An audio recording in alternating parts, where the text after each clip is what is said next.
Bismillahirrahmanirrahim. Assalamualaikum warahmatullahi wabarakatuh. Bagaimana kabarnya sahabat Zaki dimanapun antum antuna sekalian berada. Semoga hari ini semuanya dalam keadaan sehat, semangat dan penuh keberkahan. Amin ya robbal alamin. Baik, setelah sekian lama Zaki tidak mereview buku-buku. Nah, kali ini Zaki akan kembali mereview buku. Wabil khusus nih untuk para praktisi rukyah, ini sangat direkomendasikan sekali untuk disimak ya. Jadi insya Allah hari ini Azaki akan merekomendasikan beberapa buku-buku yang bisa dijadikan pedoman bagi para praktisi rukyah dan secara umumnya yaitu untuk kaum muslimin dan muslimat yang ingin mengetahui tentang rukyah syariah. Nah, kira-kira buku apa saja? Langsung saja. Baik, yang pertama yaitu buku Menjadi Muslim Sehat dan Hebat dengan Rukyah Syariah karya Ustadz Fadlan Abu Yasir. Yang mana buku ini berisikan tentang bagaimana cara menjadi seorang muslim yang sehat dan juga hebat dengan terapi rukyah syariah. Di dalamnya banyak sekali hal-hal yang sangat bermanfaat ya, terutama ilmu-ilmu tentang rukyah syariah, doa-doa dan juga tips-tips tentunya ya. Nah, buku ini cetakan di tahun 2012 untuk cetakan pertamanya dan cetakan keduanya di tahun 2016 ya. Namun sepertinya buku ini agak sedikit langka ya. Jadi bagi teman-teman yang ingin cari, silakan cari cetakan Era Adicitra Intermedia ya. Mudah-mudahan masih ada. Nah, namun buku ini juga termasuk yang Ahzaki rekomendasikan karena apa? Bukunya juga agak sedikit simple dan juga tipis ya dibandingkan buku-buku yang lainnya. Nah, selanjutnya yaitu buku Fikih Rukyah karya Ustadz Musdar Bustamam Tambusai. Nah, ini buku ini yang cukup direkomendasikan, terutama juga di sini ada komentar dari Ustadz Abdus Somad ya, yang mana buku ini wajib dimiliki setiap muslim, ustadz, akademisi, kepala rumah tangga, anak muda, milenial, siapa saja. Semoga dengan wasilah buku ini dapat menyelamatkan umat dari praktek-praktek perdukunan dan kemusyrikan ya. Nah, ini bukunya berisikan tentang fikih rukyah dan mungkin Azaki bisa katakan ini adalah perdana ya, buku perdana dan satu-satunya yang membahas tentang fikih rukyah. Karena sebelum buku ini ya, sepertinya belum ada ya buku khusus yang membahas tentang fikih rukyah. Karena selama ini mungkin ada fikih muamalah, fikih muasyarah ya kan ataupun fikih ibadah dan lain sebagainya, tapi untuk fikih rukyah sepertinya baru pertama kali. Nah, isinya seperti apa? Tentunya di dalamnya ada diagnosa, terapi dan hukum-hukum yang berbicara seputar rukyah syariah. Penasaran kan? Beli ya. Oke, nah buku ini dikeluarkan yaitu di tahun 2020 ya. Nah, ini 2020 cetakan perdananya. Nah, bagi yang mau pesan langsung ke Ustadz Mustar Tambusai ya. Karena beliau pembina mata air Majelis Talaki Majelis Talaki Ilmu Rukyah ya. Oke, selanjutnya ada lagi fikih alam jin. Nah, Masya Allah. Kalau tadi fikih rukyah, nah kali ini adalah buku tentang fikih alam jin, memahami jin sesuai dengan syariah. Kenapa memahami jin ini jangan berdasarkan pengalaman kita ya. Karena kadang pengalaman kita itu kan bisa jadi itu ujian dan juga tipu daya dari setan terhadap diri kita. Maka agar diri kita aman dan selamat dari hal-hal yang melenceng, maka sebaiknya buku Fikih Alam Jin ini sangat direkomendasikan untuk dibaca ya.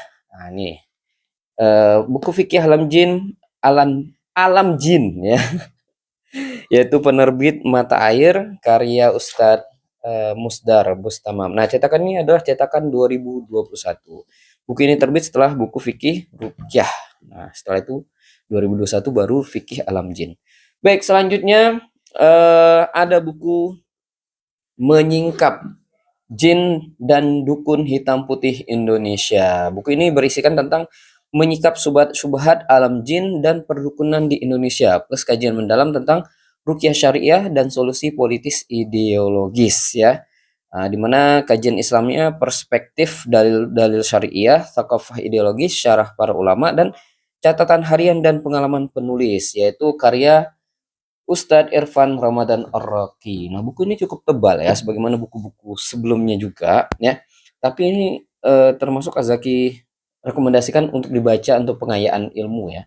Dan buku ini juga agak langka mungkin ya. Nggak tahu masih diterbitkan apa enggak. Karena untuk cetakannya adalah cetakan Halim Jaya ya. Untuk cetakannya adalah di tahun 2011. Ini cetakan pertama di tahun 2011.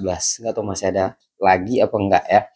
Karena memang ada beberapa kitab tuh yang agak langka dan tidak dicetak lagi. Ataupun mungkin ada sebab ya kenapa nggak dicetak. Oke. Nah, selanjutnya adalah Ensiklopedia Pengobatan Islam karya Syekh Sya'ban Ahmad Salim ya. Yang mana di dalamnya buku tentang terapi penyembuhan bersumber dari Al-Quran dan Sunnah, yang mana isinya itu cukup padat sebenarnya, agak kompleks juga ya. Karena di dalamnya ada terapi gangguan jin, sihir, ain, dan berbagai penyakit fisik dengan ruqyah, doa, zikir, asmaul husna, bekam, herbal, dan makanan bergizi.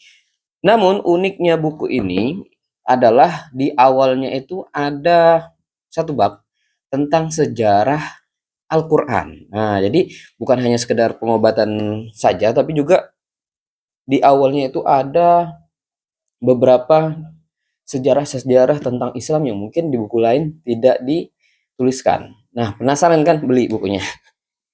Ya, ini cetakan Pustaka Arafah. Adapun untuk kitab aslinya, ini judul aslinya yaitu Mausu'atul Ilaj bil Qur'anil wal Azkar ya.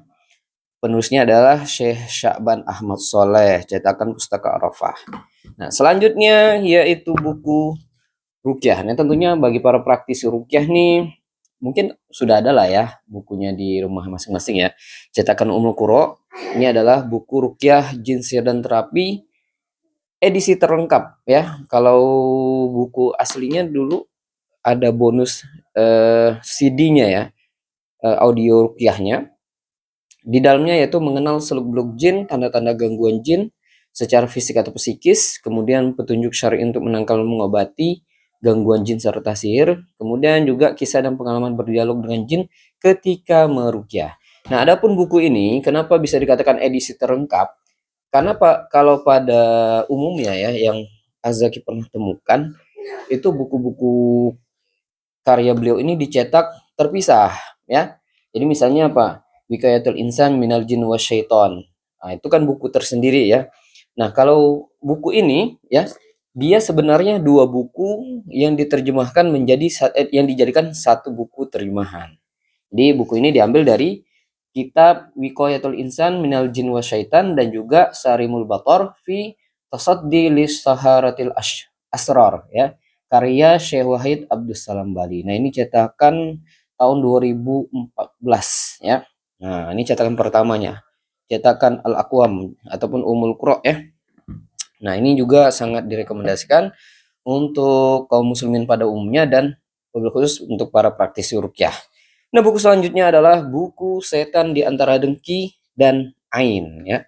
Nah, ini juga sebenarnya buku terjemahan ya, karya Syekh Abdul Baro Usamah bin Yaman Al-Ma'ani, yang mana diterjemahkan oleh tim divisi translasi RLC Ruqyah Learning Center Indonesia. Nah, ini buku ini membahas tentang pengaruh setan di antara dengki dan ain ya. Buku panduan dalam mengungkap hakikat hasad dan ain. Nah, bagi teman-teman yang mungkin ingin eh, mengetahui ya apa sih seputar dengki dan ain dan pengaruh apa sih pengaruh setan itu di mana sih di antara kedua hal ini dan sejauh mana pengaruhnya, silakan beli ya bukunya. Dan mungkin agak sedikit susah juga ya dapatnya.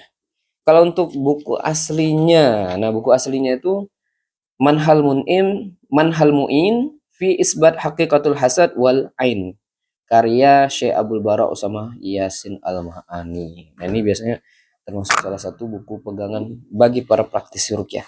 Yang terakhir adalah buku Talbis Iblis karya Ibnu Jauzi, yang mana buku ini berisi tentang mengungkap fakta ya, tipu daya ataupun muslihat dan perangkap iblis dalam menjerumuskan manusia ke jurang kehancuran.